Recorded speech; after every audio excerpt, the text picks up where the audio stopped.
Hello and welcome to Manufacturing Leaders Podcast with me, Mark Bracknell, MD of Theo James Recruitment.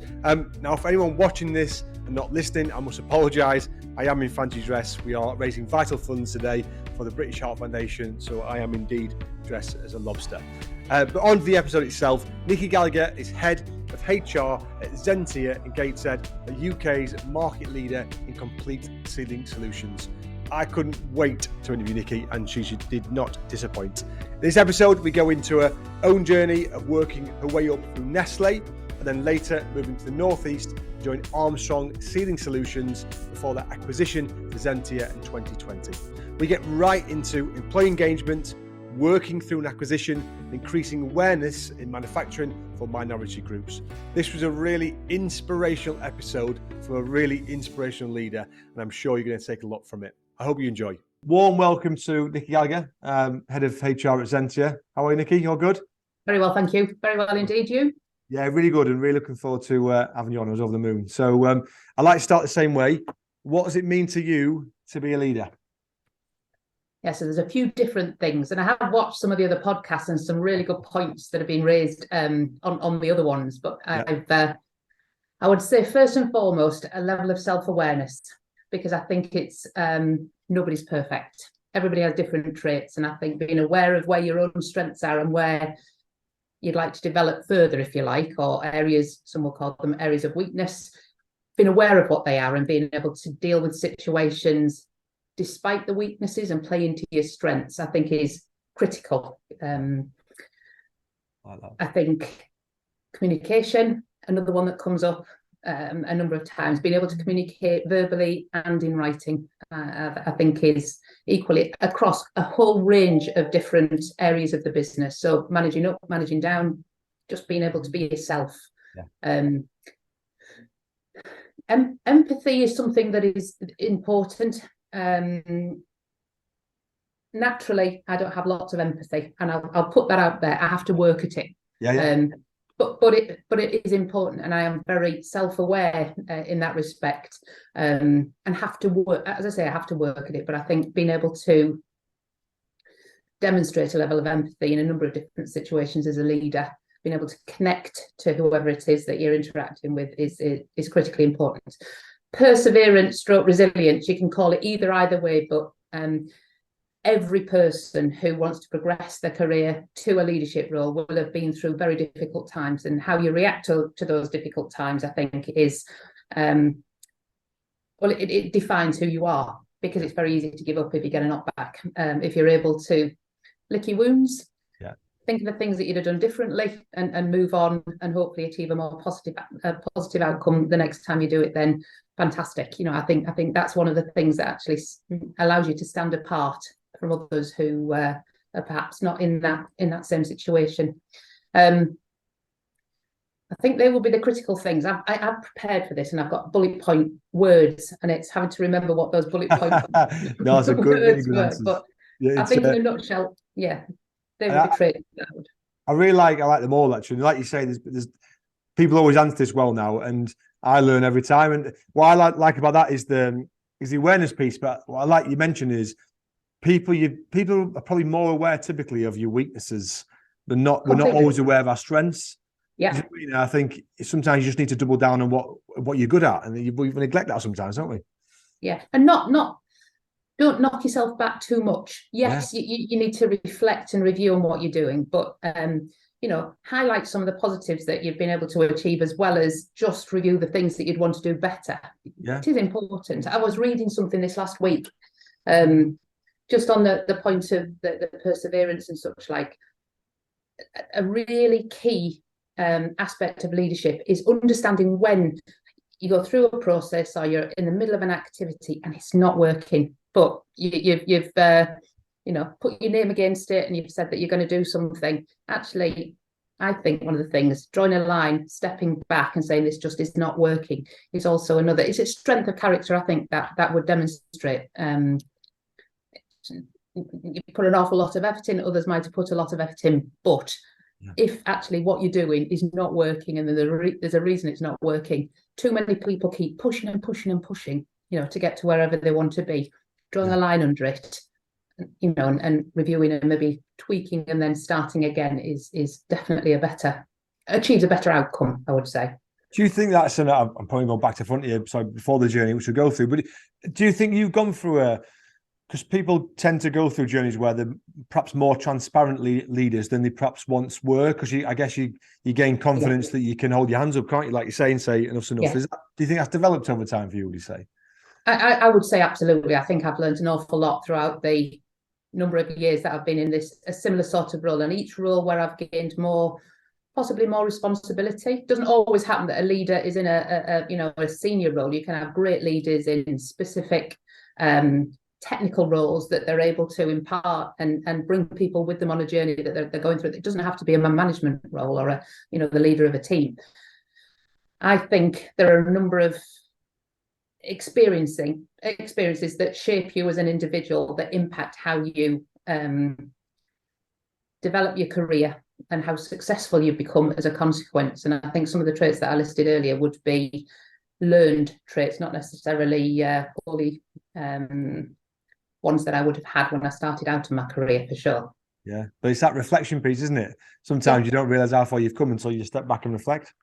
Exactly. Yeah, I would agree with that completely. And it's quite nice taking time to reflect sometimes. When I was, as I say, when I was thinking about some of the things we're going to talk about today, looking back on the career and some of the jobs and the pleasure that I took in certain elements of certain jobs, and how I probably use those experiences now to try and recreate that enjoyment in what I do and hopefully what the team are doing. It's important. Yeah, good. And that's a nice segment to that. Essentially, the journey began, because I think one of the reasons why I was so keen to get you on is because you're quite clearly a confident, powerful leader. And I think I'm always interested in going right back to that in terms of, was that just how it happened, or it's one didn't transpire? So let's take it right back, and like I say, it's nice to have a fellow Yorkshire in here as well. So let's take it. Was it York born and bred, Nick? Is that right? York. Yeah. Yeah, York born and bred. All girls grammar school, Queen Anne Grammar School back in the day. It's now no longer there, it has to be said. Didn't really know what I wanted to do. Possibly go into the police force. Yeah. My uncle was in the flying squad in London. Clearly a level of respect, sounded great, the excitement and whatnot, until he was shot. Different story. But police was something. It's that sense of righting wrongs, or the fairness, trying to impart a level of fairness on a situation. That's definitely something that's in the psyche. Yeah. However, my first role was in HR. So I've been in HR for forever, in different roles. I decided I was going to try HR for that very reason, that I wanted to go into a position where it was all about the people, and it was being able to make a difference in a small way in terms of the career, the way that people are treated, all of that. Portakabin group of companies. Do you know Portakabin in York, in Huntington in New York? Yeah. So that was my first job. All right. My first proper job, if you like. Worked for a guy called Roger Wood, who might talk about later in terms of leadership, but worked there for 8 years. Met my husband.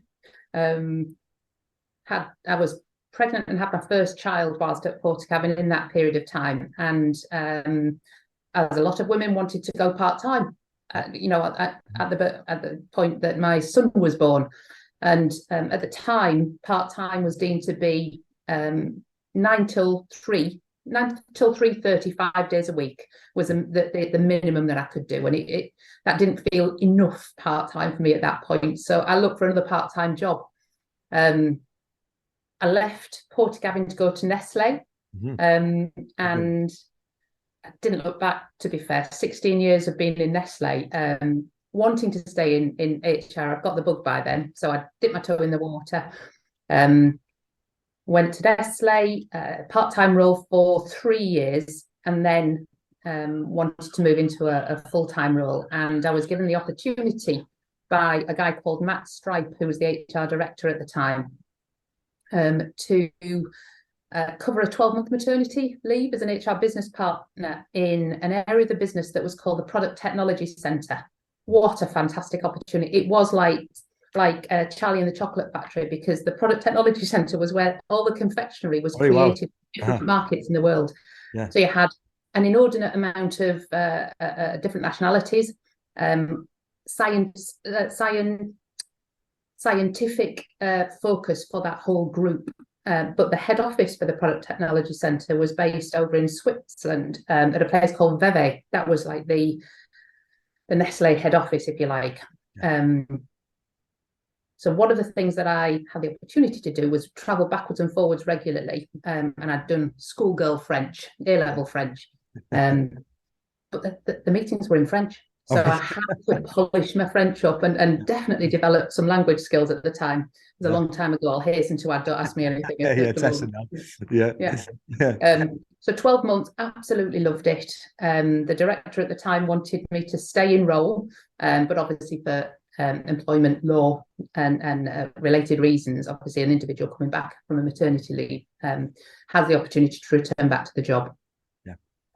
And as a result, I was given the opportunity to do something different. And so you imagine going from a very scientific group of customers, I then moved to a factory in Castleford, which was a very, very different culture. So quite militant, lots of union activity, lots of part-time female members of the team who've been on the same hours for years and years. And the challenge I was given in the 2 years I was there was to work to change the terms and conditions in order to prolong activity at Castleford, because we needed to make sure that it was as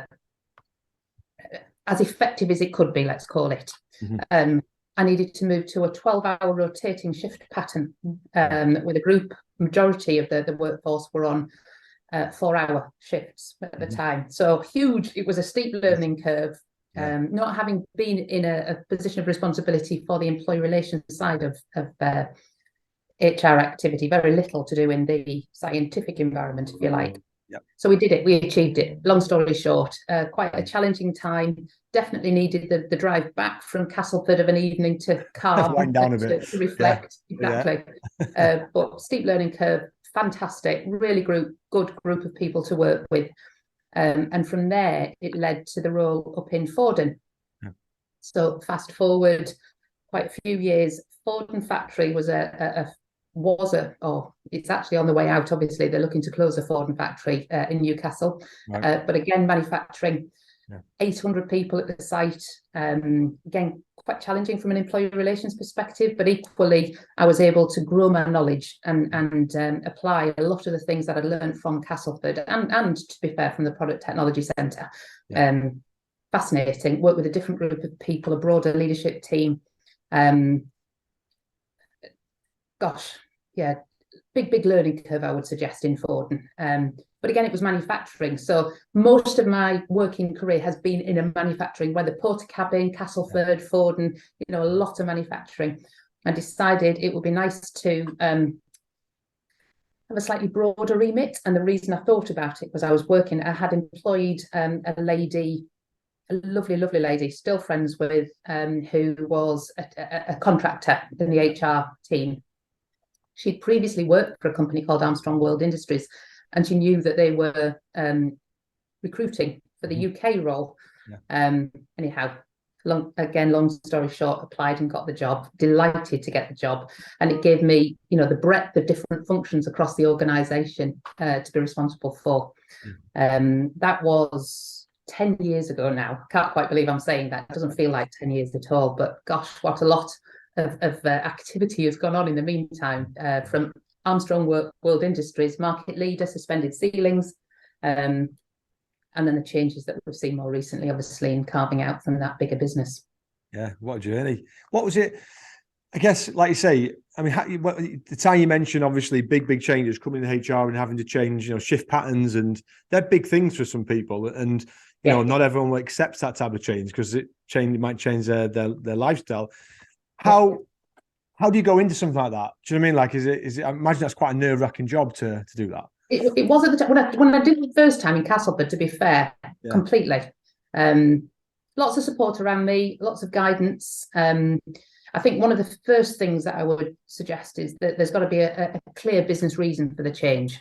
Understanding why and being able to communicate why to the group of people that it's going to affect, engaging with that group, communicating, absolutely critical, which is why I say one of the key things that you do as a leader is to have the ability to be able to connect to an audience, whoever that might be, working alongside the unions. So obviously not necessarily having the same opinion about the change, but being able to compromise to the point that they are supporting.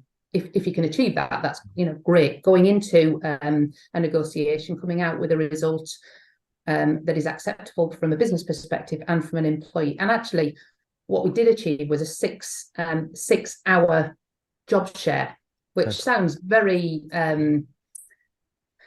obvious, actually, just moving from 4 hours to 6 hours and having job share, so you're not going to increase the hours significantly. We had some people who wanted more money and were able to do a 12-hour night shift, and so we made it work, trying to flex and accommodate where you can. I think you've got to be honest. You've got to have in the way that you go about it, you can't be seen to be pulling the wool over people's eyes, because people are intelligent, they can see it coming, and they'll be watching for that. So having a very open communication style where possible, then I would suggest that's critical. So and making sure you're bringing people with you, not doing it to them.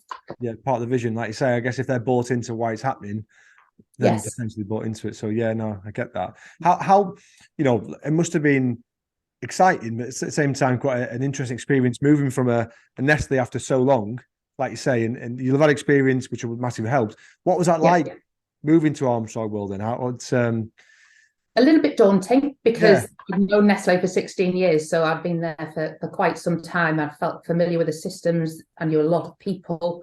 Moving to Armstrong, again, I think from the northeast, whilst a lot of I was going to say a lot of the people that I met, became friends with and socialised with were through work, because coming up from York to Newcastle, we knew nobody, no network at all. So it was leaving friends and colleagues behind, and moving, kept in contact with some. So completely clean slate, new start, opportunity to put a stamp on a business in the UK, which is quite different to being within the corporate environment of Nestle. You are a very small cog in a very large wheel. Is that the right way? Around. But here I had more impact, had the ability to make more decisions to impact how the business ran. I was able to deal with, I quite like the mix of different functions. So not just the manufacturing environment. We had the sales team, the marketing team, the finance team, etc. Much broader than I had experience of in Nestle, which took some adapting to, in fairness, because certainly the skill set, the makeup, the requirements for each of the different functions was a learning. Much more than the traditional manufacturing environment that I'd been in. Do you think you benefited from working for a larger corporate first? If you like having that grounding and then go into that? Being able to bring some different ways of working into Armstrong as it was then, now Zentia, I think helped enormously. It was great to be able to improve things.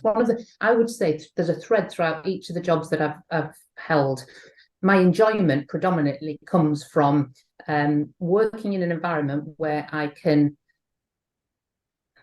support a change activity or an initiative and be able to see something improve from A to B, just going through the process, real sense of achievement, clearly bringing the people with us. I work with people, through people, for people, and I think if they come with you through that change, what a sense of achievement you get.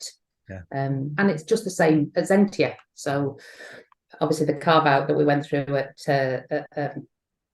Armstrong that became Zentia was a significant, probably the hardest thing I've ever had to deal with from a personal perspective. The change from being the lead HR role from a UK perspective to then be in a position where we had 11 countries that we had responsibility for as a carve-out organisation, and having to learn about the employment law with the support from the European lawyers, obviously, was fascinating. What a roller coaster of an experience, but fabulous all the same. You know, it really was an opportunity not to be missed. What was that like on the, like you say, you know, whenever there's that acquisition and whenever there's a change in a business, it can be scary for people in it, particularly those who aren't the ones making decisions, because, you know, they're waiting to be told what's happening. And I think employee engagement is so important now. How did you go about that? How did you sort of help that transition, would you say? Because I think that'll be helpful for companies to hear that.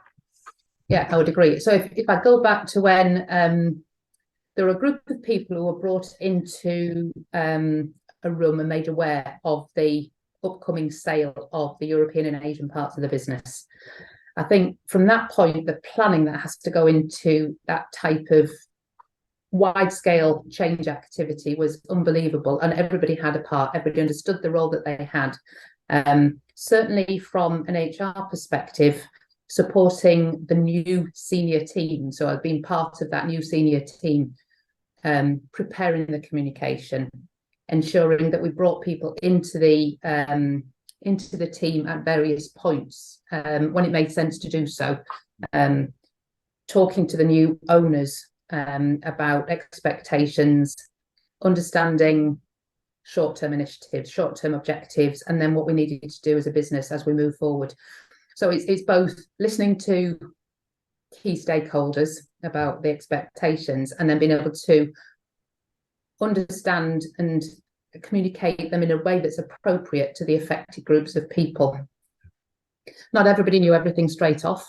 But as soon as you start talking to employees about, there is always going to be a level of uncertainty. Having said that, some people actually saw it as a great opportunity to be in a standalone business.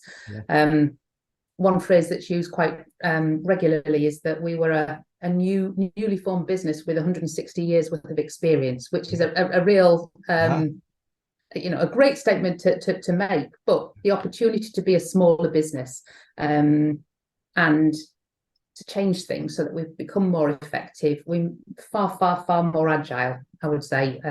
Decision making turns around very quickly. To your point about how you make sure that individuals are engaged and how you take people through, the reality is for some people that type of environment wasn't what they wanted. You know, they were used to the super tanker, the market leading Armstrong, who in fairness took forever to make decisions because of the size of the organization, a very corporate structure with a head office in the US. Very different now. So, you know, it literally from one day to another, if we need to make a decision and act upon it, we've got the ability to be able to do that. And so from a people perspective, it's fabulous for me because I love the change agenda and I love, that I like that fast-paced environment. But we've had some regrettable leavers, people who've left the business because, that isn't quite for them. And then being able to bring some people into the organisation who are a great fit. They like the speed of decision making. They like the entrepreneurial style of business. It's quite an exciting place to be, and certainly bringing people into the organisation and being able to sell the message about who we are, what we stand for. You can get quite excited about that message, and hopefully that is conveyed and we're able to excite people at the offset. And have you been able to influence, I guess, the benefits and have you influenced things that will attract and retain people? Then that almost like that's a really great point, because if I reflect back, what we did as a business previously was fairly standard. One of the things I brought as an opportunity that we had at Nestle were flexible benefits. So partnering with a third party organisation in order to bring things like cycle to work. We've just introduced electric cars through Tusker salary sacrifice. Again, that links to our sustainability agenda, but equally being able to give new opportunities to individuals to consider. It's an option. It's quite exciting. Recognition. We've got a portal that allows us to recognise individuals, and you, within the reward and recognition banner, if you like, something that benefits individual, and we can shout about all the great work that people are doing. The bonus scheme has changed. We now have a Zentia bonus scheme across the board rather than segmented historic forms of bonus, so more alignment. Terms and conditions, we've been able to align across the different businesses. Given the size and scale of the change, it seemed the perfect opportunity to be able to do that. So we took the opportunity, and now we've got aligned terms and conditions. Holiday purchase scheme, something that we can offer individuals, again, as an option. These are just a few of the things that we've been able to introduce that is different to the standard that we had within Armstrong. So, yeah, delighted to be able to influence all those types of introductions.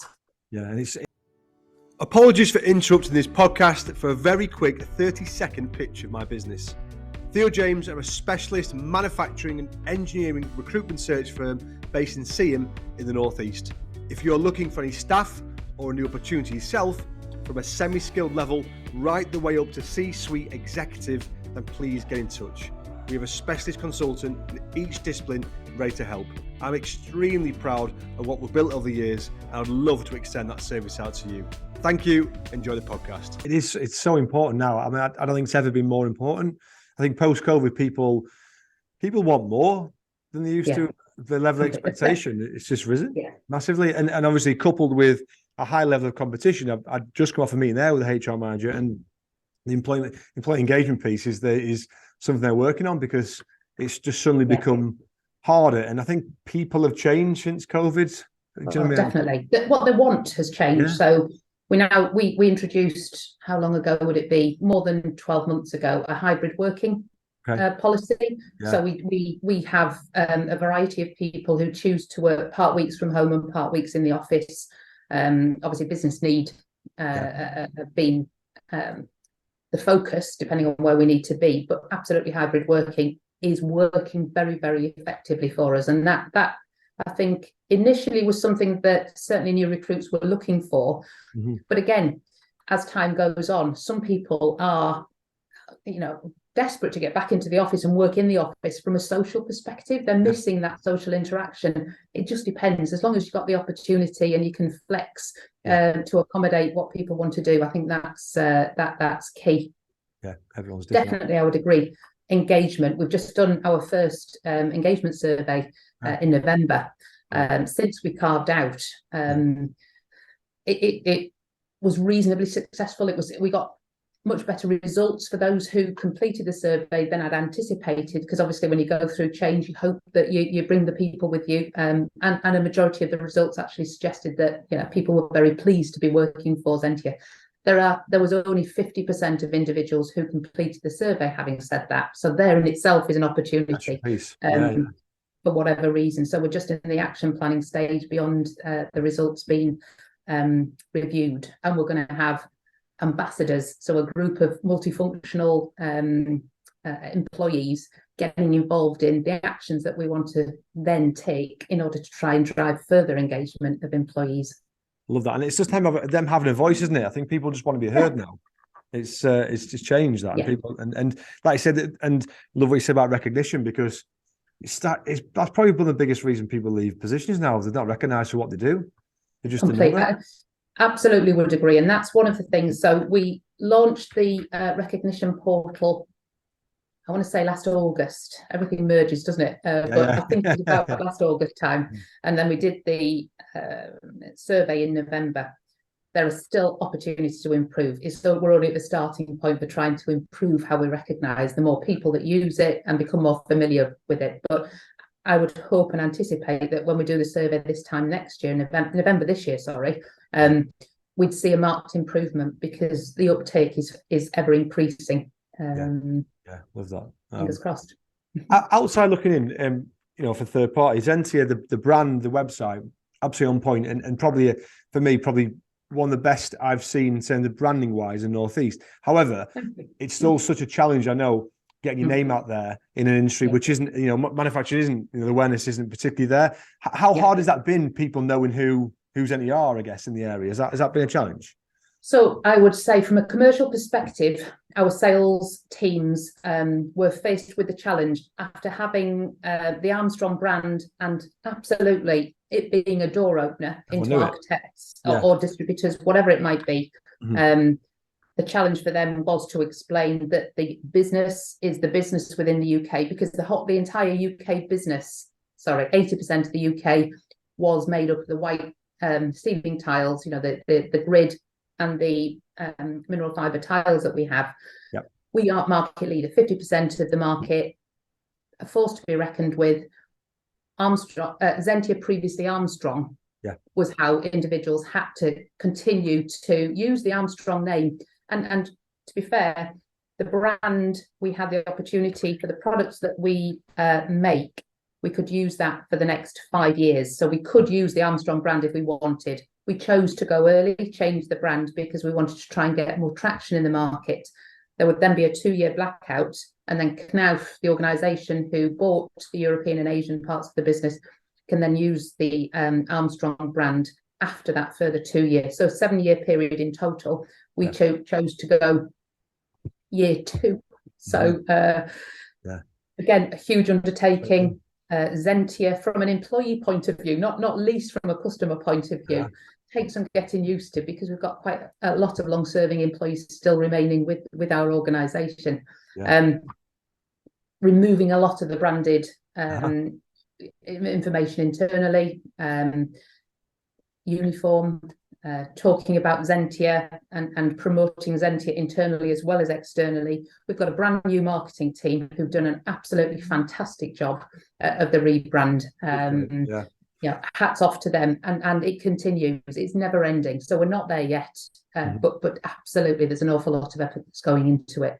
Yeah, it is. It's a big piece. I think that awareness piece is massive. Do you find people say they work for Zentia now, or just have to slap a few hands when they say I'm still at Armstrong? I think so. Less and less we're seeing Armstrong or hearing Armstrong. I think if we have new customers, or if we are introduced to people who haven't known Zentia in any way, shape, or form, there is still a link to Armstrong, because we have to say, heritage. We have to explain the journey. 100%. I think, and it's almost a selling point. I think that it's the heritage there, but obviously this is the journey we've been on. I think that in itself is a big selling point. As part of your role, I imagine, and this is probably a difficult sector to do so in. Diversity is huge. How important has that been for you, would you say, over the journey? I think so. First and foremost, I would say diversity is a current agenda item, and has always been, but it's raised its profile somewhat, I think, as we've carved out. It's very apparent that education, training, making sure that individuals are constantly aware of the topic, and we look to, where possible, have as diverse a workforce, because you obviously get the benefits of different perspectives, opinions, ways of working. The reality is that we have a male dominated workforce, and always have done. Northeast manufacturing, production operatives in quite a heavy industry. So when you look at a dusty, noisy environment, we have one female engineer who's fabulous, but she is, our lone female within that environment.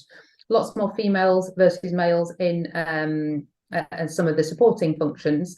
But obviously gender is one of the areas of diversity. We're actually partnering up with a third party trainer to deliver further diversity and inclusion training next month. So it's a topic that is very relevant here and now, based on the fact that we've got lots of long-serving employees within the organisation. Wherever there's an opportunity to try and positively influence the diverse workforce, then we try to do it. But it's a challenge in itself, for sure. It's a real challenge. It's like you say, it's a challenge within the industry, and that's the difficulty. It's particularly, like you say, for the heavier industry side, the stereotype of that is hard, heavy work. Which is exactly. Stereotype is difficult, but it's a manufacturing problem still. And I think it still comes down to the awareness piece. Not enough young females, know enough about it to get into it. So one of the ways that we're looking to try and address it, obviously it was National Apprenticeship Week last week, or this week, still in the National Apprenticeship Week. Again, time flies when you're having fun. But one of the things we're trying to promote is that the apprenticeships that we have within Zentia, are for anybody. And we have multi-functions where we put the apprentices or offer the apprenticeships. So whether it's an administrative opportunity, a production opportunity, engineering, where we got our female, she actually came through the apprenticeship route.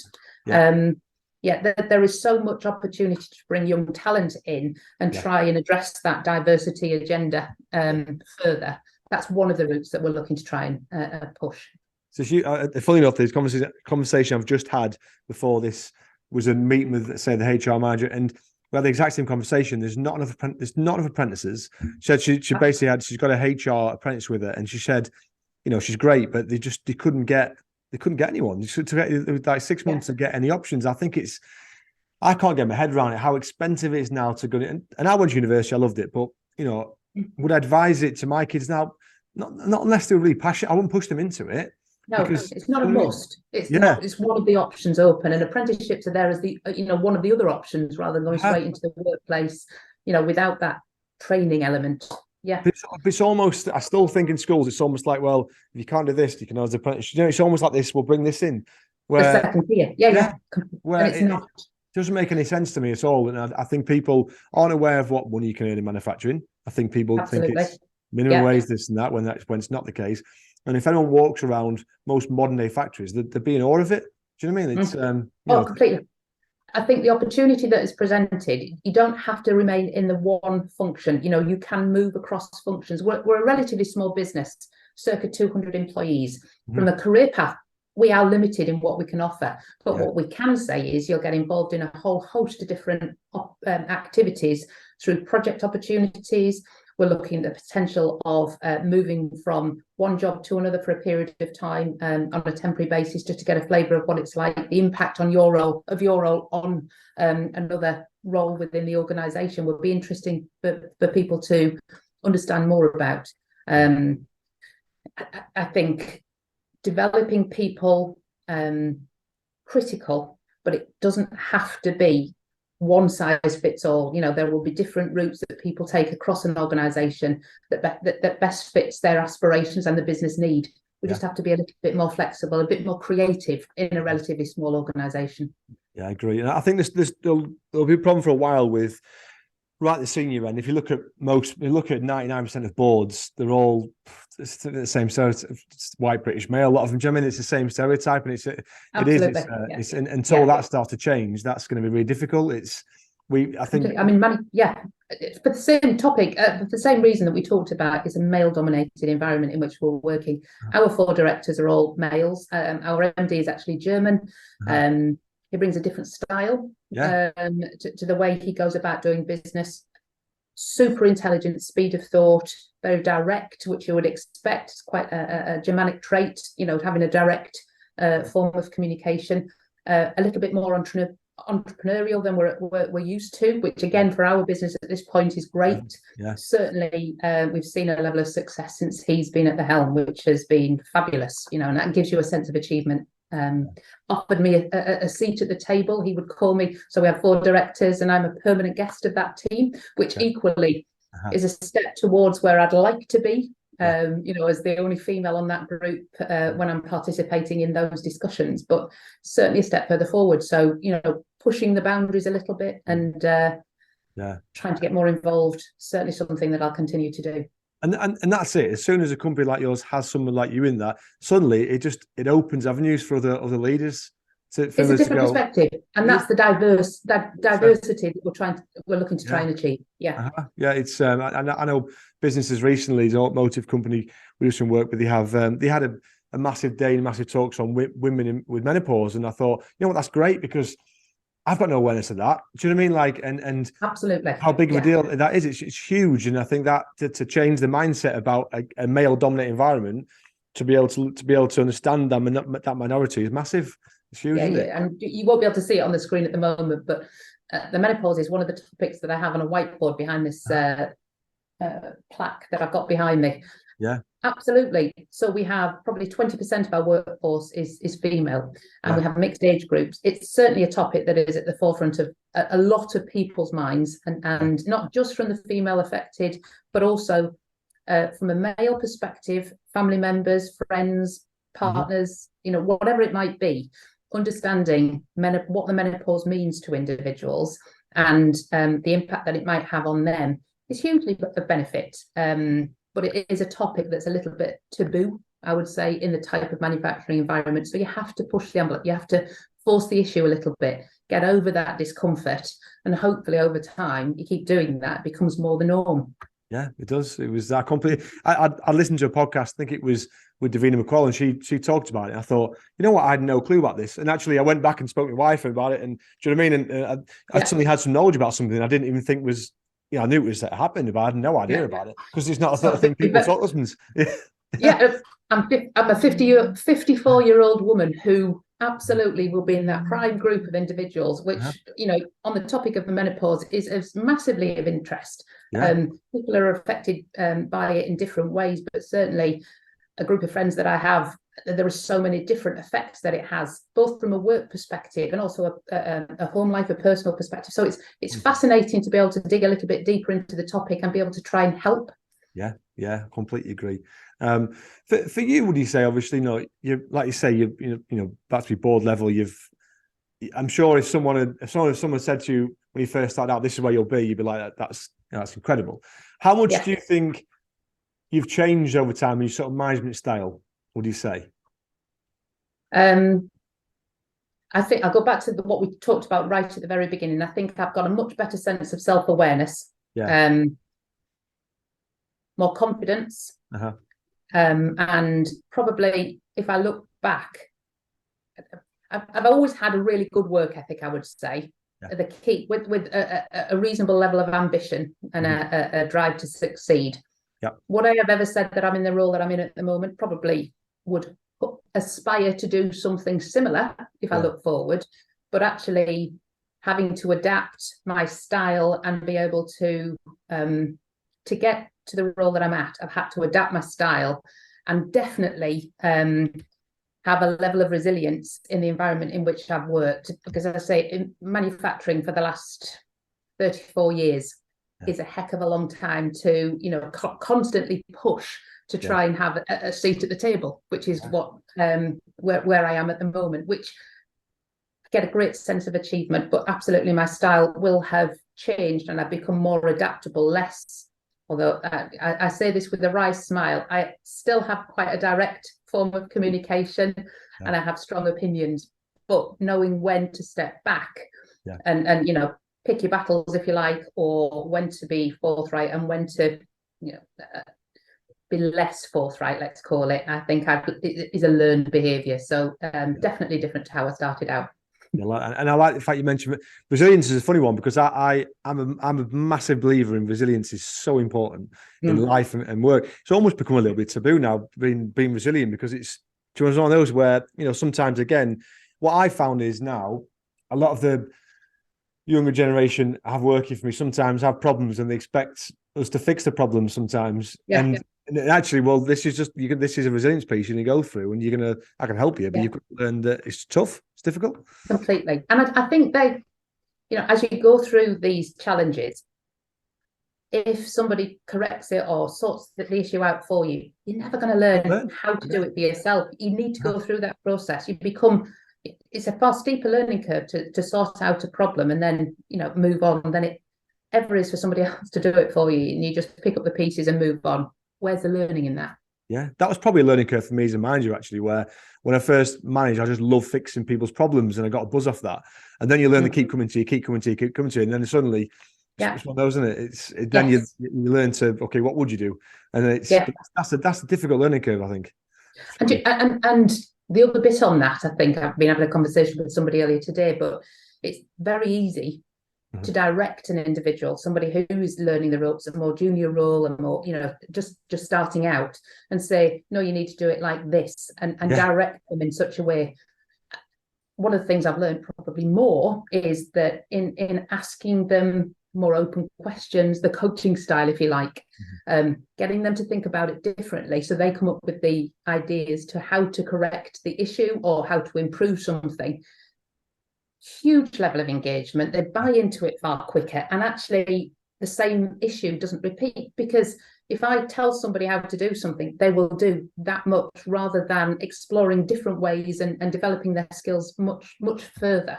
So yeah, I think there's all sorts of learnings, certainly from bringing more junior members of the team in, and how you develop them and how you engage with them. Engagement, isn't it? So give them a voice again. Yeah. I agree. Even the best thing we ever did, even when we were small, was form a management team, even though it was half the team. It just then they, they made decisions and they changed the business, and it's their business. It's one of those, isn't it? So no, exactly. I agree. Yeah. Who do you think? You mentioned, I think your uncle said it was a policeman back in the day. Who do you think's been one of the biggest sort of influences growing up, or even now? What would you say? Both have in and out work, I guess. I would say outside of work. So my grandmother is still alive and will be 100 years old in June. Oh wow! So fabulous character. Honestly, I've used the word forthright previously. Very forthright, great sense of humour, very independent and opinionated. So if you were to ask my family, who do I take after? I would hope that they would say my grandmother. Massive amounts of respect and love for her. So she would be a key influence, I would say, on my life, and certainly she would say everything in moderation and nothing is impossible. She lives by those phrases. I think both mum and dad, huge work ethic. I would call them, in the Yorkshire term would be they are grafters. Or my dad was, and my mum is a grafter. So I think work ethic does come into it. A little bit plays into the perseverance and resilience, I think, in that respect. And I would say there are probably 3 or 4 key individuals in my working career who've influenced me. One would be Roger Wood, back at Portakabin. A character would be an understatement. Bags of personality, great sense of humour, very, very emotional. And he would say himself that he got very passionate about things. Probably how to deal with a very emotional, very passionate individual was learned in those 8 years that I was at Portakabin. You certainly develop some skills. Matt Stripe would be the HRD at Nestle. I would say elements of leadership that I would have learned from him and was influenced by him would be he took no prisoners. He was very, very tough, but his mindset was to develop the HR business partners into more strategic thinking. So the stretch was huge within Nestle. I probably developed more within Nestle than any other time, just because the expectations were constantly higher and higher. Fabulous development curve within Nestle. Truly don't have anything. To be fair, that's true Portakabin. Each of the roles that I've left on good terms, and I think they've all given me different things. Within Armstrong, we had an HR director who looked after Asia and Europe, a lady called Sarah Carter, and I can honestly say she's probably one of the nicest people I've ever had the pleasure of meeting. She had a really good balance. She was a very rounded leader in that she was highly intelligent, lots of empathy, and very personable, and had an awful lot of respect within the organisation, given her HR knowledge and expertise. So I think she would certainly stand out and be up there on the individuals who influenced me, and also gave me the most opportunity to develop my skills. In Armstrong, I had 4 or 5 different roles, which constantly gave me more to get into, to develop, to learn with different groups of people, and a fair bit of travel at the time as well, which I loved. Getting about, seeing different places, working with different groups of different nationalities. And if I then finish on my current manager, the MD of Zentia, as I mentioned, he's German, very direct, very entrepreneurial. Speed of thought is fantastic. So trying to keep up in any way, shape, or form with the speed of thought is a challenge in itself. But I think probably the way he does business is different to how we've previously done business, and learning that it's fine to take an informed risk every now and then. reviewing activity, trying things out, reviewing activity, becoming a more digital organization, lots of investment in new product development. So all that innovation, creativity, focused projects. It's been huge, it really has. So lots and lots of respect for him as an individual as well. Right, amazing. How important, you say you've had some great leaders now, how important is that for you to almost have your legacy of, the new generation of HR? Is that an important part for you now, would you say? I would definitely say that I would hope that I've positively impacted individuals who I've worked with, but not just from a leadership perspective, not just from my own function, but hopefully for those individuals who I've helped provide an opportunity to develop their career, looking back, if they were doing something like we're doing today, hopefully they would reference the opportunity and the working together that was provided in a positive light. That would be great. Yeah. Would you have you seen a big change in HR as a role for the years, would you say? Have you seen what was the biggest change?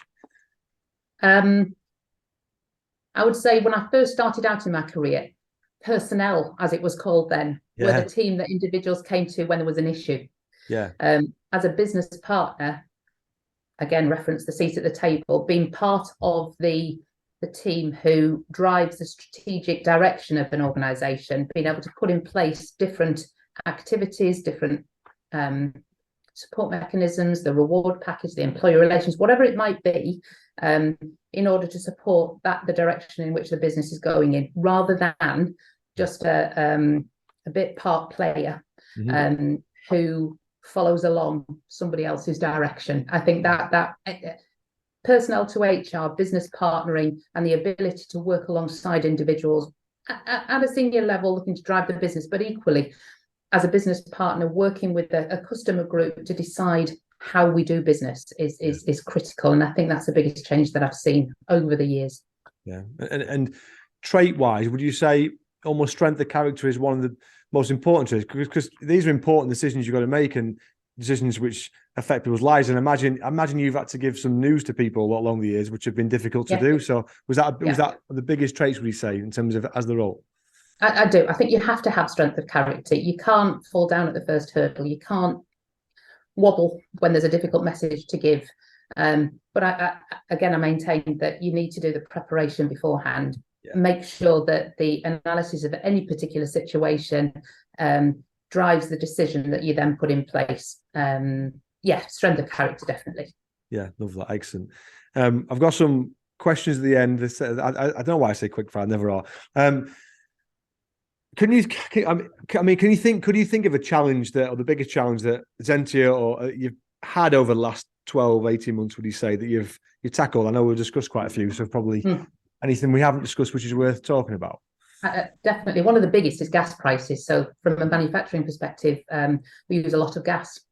The hike in the price of gas has had a huge impact on how we do business. So we've had to very carefully consider the products that we make, the margin that we make on the particular products, use the gas for those products where we make most margin, and potentially then look at the pricing mechanism for those that we don't make as much margin, and make some tough decisions on that basis. In amongst all of that, we have quite a lot of shift CapEx activity. So we've got £30 million worth of investment into our manufacturing plants, which is as a consequence of the carve out. So that adds to the complexity of not just having to change the way that we operate and the products that we run, but then interspersed with that, we've got new machinery coming in that we need to fit within that pattern of work, and ensure that it's installed and ready to use the deadlines that we place. So I think gas prices continues to be a challenge, in fairness, but certainly has had a huge impact on what we've done. Other than that, recruitment has been a challenge over the last 12 months. You read about the Great Resignation and the challenge that brings. Definitely expectations from a salary perspective have increased. People have made decisions due to being able to work from home, not wanting to be office based, being being one of the things that they're considering, but their career, given COVID and the lockdown, has been reviewed and decisions made on the back of that has changed their outlook on what they want to do and how they want to do it. So I think working with recruitment partners in order to try and address some of those challenges has been critical. And again, that's not over. We're in a very turbulent time where recruitment generally is quite challenging. So I would say probably recruitment is one of the challenges that we've felt. I suppose the only other thing that I'd say is we carved out in March 2020, just as COVID hit. So not only were we a new organisation, we then, from the 11 countries that we started, we looked to exit 4 of them because they weren't profitable. It became evident once we did the analysis that we needed to exit. And then in amongst all of that, we had furlough. We had, lots and lots of changes to the way that in which we operated in order to continue as a business, and we came through that period far better than we would have ever expected to. We had more technology available to us, which again was great from a new business perspective. Very flexible workforce who did an absolutely outstanding job to ensure that we were able to continue to do the things we needed to do. That together with the shift capex, the new recruits, the churn of people, both exciting times, but hugely challenging times for us over a 2-year period. But we've come out extremely strong and are doing exceptionally well. So very proud to have been part of that organisation and the challenges that we've seen. Amazing. And I mean, COVID, like you say, probably no harder time for a business owner or HR manager to go through, because answers we didn't have, questions we never been asked before. It's one of those, isn't it? But do you manage your own mindset through times like that and times of change? Do you think you've got that sort of nailed down? Has that changed over time, or do you because it's difficult in terms of how we cope with COVID and yourself, I guess, really yourself. I mean, would you say you manage your own mindset through difficult situations that quite well? Is that almost because you've had so many years of dealing with situations now, you got it together, or do you have to take a moment sometimes? Definitely have to have a step back and think about. So very easy just to plow on because we did this last time. This worked last time, so let's think about whether that generally is not a great place to be. So I would say, whilst there's a level of experience that I bring to the table, definitely reviewing and that planning piece comes into it. I'm time and time again that the decisions that we make, whereas they might be quite quick, there's an element of planning and consideration analysis before we go ahead with the decision making. And I think from a personal perspective, maybe that's one of the learned behaviours that we talked about earlier, but certainly not rushing headlong into something, being too impetuous, being a little bit more considered in order that the messaging behind anything that we do is clear and there's a clear business reason for doing so. You can't do that if you rush headlong into it. So definitely levels of reflection needed, whatever we're doing. Love that. Excellent. I've got a question. So I always ask a question for the last guest, and this was Nigel Freeman. So Nigel Freeman was the ops director. He's actually given me 2. I've got a feeling you almost have answered them both. So I'm going to give you them both. And you can either expand on one. What longevity do you think working from home will have moving forward? And is a 4-day working week a fad or the future standard working pattern? You had an alternative question, but you've answered that one. So what would you say that we say? So I'll answer that from a personal perspective and looking at the organisation, and then give you a little bit more of a broader response. So for us, I would anticipate that the option to work from home in a hybrid working environment will continue. But I would anticipate that there are a number of people who will miss working within that more social environment within the office. And so long as we're able to offer that flexibility, I think we should hopefully get a good balance and be able to meet the expectations of most individuals. I think if I look more generally and I look at our industry, I think it's a mixed bag, if I'm very honest. So certainly more and more people will go back to the office than they are currently, I would suggest. But technology is a wonderful thing. And the fact that individuals are able to work remotely with the flexibility that brings and the cost improvement, the benefits from a cost perspective that brings to individuals, they're not having to commute, not necessarily having to have a car, let's face it. I think there will be equally always a level of home working, much more than we've historically seen, but I don't think it's going to remain at the levels that it is now. Yeah, I agree, actually. I completely agree with all of that. I think, and we're almost starting to see that transition a little bit. I think the fact that for some, and even in my business, the ones that, the senior staff that take it a day or two works really well for them. But I personally wouldn't be comfortable with taking on someone fully remote. I just not for me. I just think difficult. It's very difficult. You're doing the jobs. Culture, I mean, you deal with people. Let's face it. You deal with people. Nothing beats actually sitting down and sitting face to face with somebody to talk about whatever topic it is. Yeah, exactly that. I completely agree. Look, this has been superb. I really appreciate it. And I think, really, really enjoyed this one. I think so many people get so much out of it, particularly regarding the engagement piece, the giving staff a voice. I've really, really enjoyed talking through Zentia and the journey they've been on. Sounds amazing. I mean, plans moving forward next sort of 6-12 months. I imagine they've got quite a bit going on still, have you? Masses. So not least the shift capex that I mentioned still ongoing. We've got lots of new product development. We've had a new Sonify range that was launched last November that's doing really, really well. So if you get a chance, have a look at the Sonify systems that we have on offer. And equally, from a people perspective, lots on the people agenda that will hopefully further improve what we offer for individuals who are part of the team. So lots to look forward to for sure. Yeah, amazing. Well, thank you, Nicky. It's been great. We appreciate it. And you, likewise, very much enjoyed it. Thanks ever so much, Mark.